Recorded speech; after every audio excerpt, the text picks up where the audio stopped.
Hey everyone, Norman Woods here, FHA Action, and with our third Allies update here today, we have Concerned Women for America and South Dakota Eagle Forum.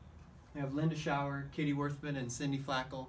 So ladies, why don't you tell us a little bit about both of your organizations and what brings you to the Capitol? Well, Concerned Women for America is the nation's largest public policy women's organization, and we are conservative in our philosophy and Christian in our worldview.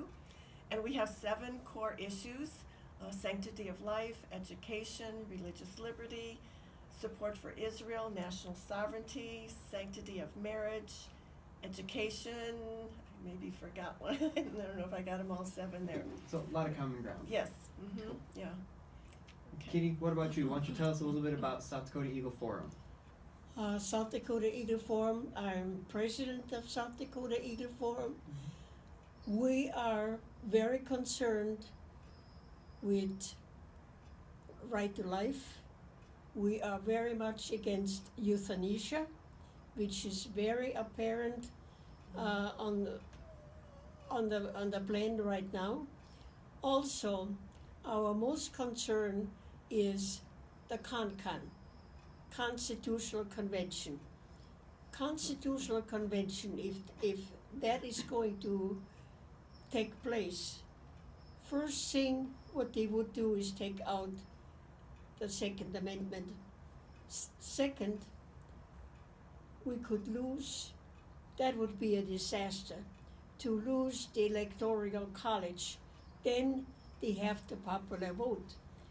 You know who would have been elected in 2016? Thank God we have President Trump. Cool. So Cindy, why don't you tell us a little bit about a few of the bills that you guys are working on this year? I know Linda talked about the core issues, but what does that look like during this session? What are a few of the issues that you guys are working on? Yes, we also mentioned that we are involved on the pro-life issues, and there have been some bills we've been active on. We're thankful that we have a governor who is pro-life, so she has brought some bills, and so we network with the other pro-life groups here as well, and have done that for a long time. So that's one of our most important issues. We also have been involved with fighting the Constitutional Convention Article 5 movement since 2010. We're involved in trying to rescind some of those applications on the books too, so that we have a clean slate and move on from there. We have taken a stand against expansion of gambling, so there are still some active bills on that we're trying to usher through our supporters to be sure that they don't calendar these bills and get them moving again. We want those bills dead. We don't want an expansion of gambling in our state. This year we didn't see an alienation of affection bill, but we would have fought the removal of that again from our statutes. We have a lot of watch bills this year, so there's a lot of things with human trafficking and the rape issue and various, so we've done a lot of consulting with people who are involved with criminal statutes, for instance, so that we know whether these are bills we should back or maybe just stand back and watch as they go along until we know that the language is correct and good and will keep our laws in good shape. Gotcha. Cool.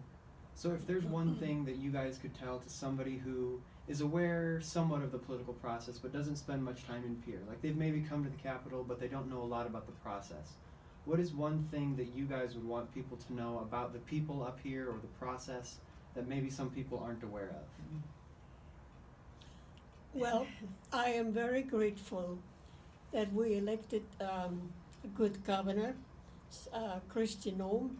I met with her in Washington, D.C., and I asked her how she stands on Article 5. She said, and I quote, "I am very much against Article 5.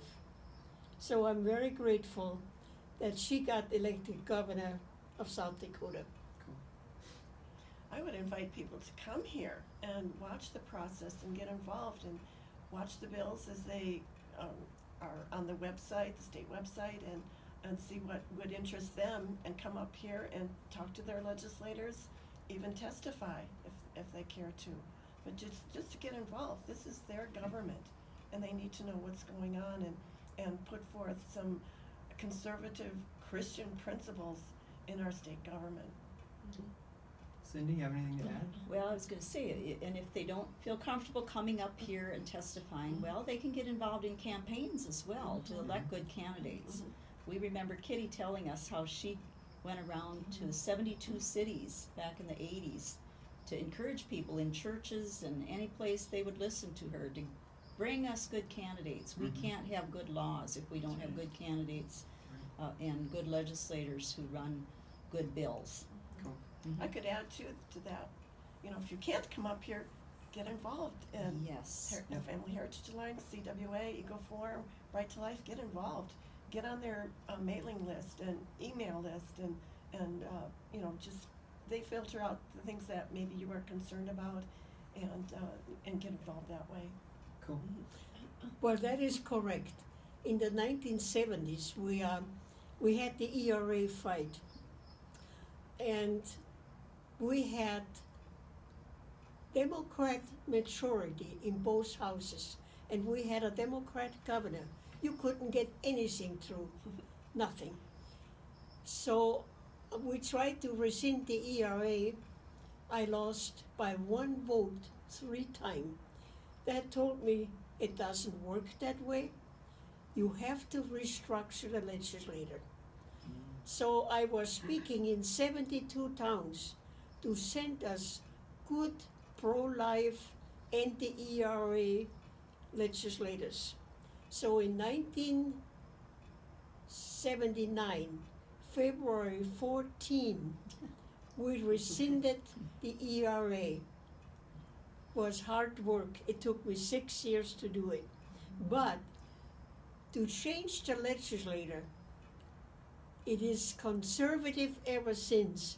No Democrat governor got elected ever since. Thank God. Well, thanks for taking a few minutes with us here today, ladies, and everyone. As you can see, we've got a lot of friends here at the Capitol. This is just 3 more. So thanks for watching our 3rd Allies Update. Again, Concerned Women for America and South Dakota Eagle Forum. Thanks for watching, guys.